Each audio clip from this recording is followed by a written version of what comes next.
250 motos sont utilisées dans cette école, 100 pour le tout-terrain et 150 pour la route et le circuit.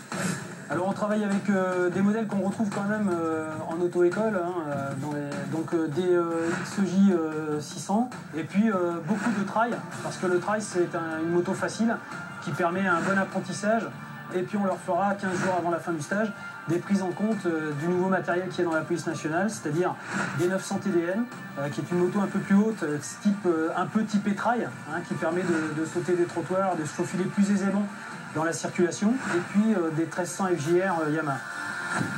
La formation dure 3 mois. Elle commence par 4 semaines en tout-terrain. Ensuite, les 120 élèves policiers se retrouvent sur le circuit de la Ferté-Gaucher, encadrés par des formateurs et un pilote.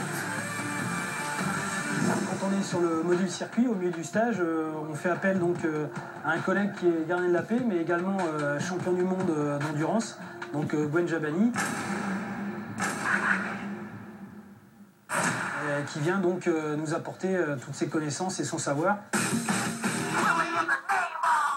Ici, le formateur étudie les trajectoires de ses élèves et corrige les mauvaises habitudes de conduite. Là, le regard là-bas, là! Là-bas! Là-bas!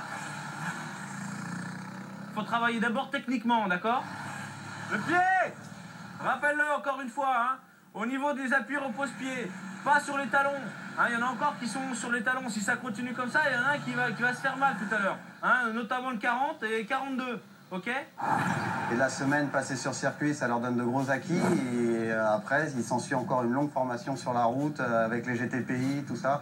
Donc forcément, déjà aux sorties de la formation initiale, ils sont déjà très affûtés. Un nouveau gilet équipe également les policiers. Il leur permet d'avoir toujours sur eux l'essentiel pour une intervention. Radio, cartouches de gaz, armes, mais également serflex pour menotter les interpellés.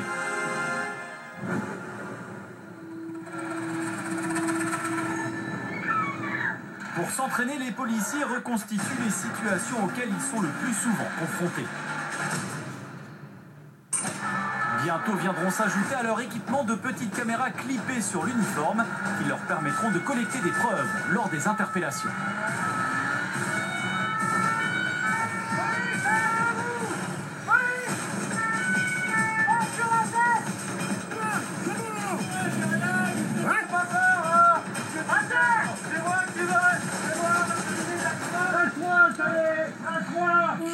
C'est bon, menotté. Chaque année, 2500 motards seront répartis dans les préfectures, chez les CRS et dans les commissariats.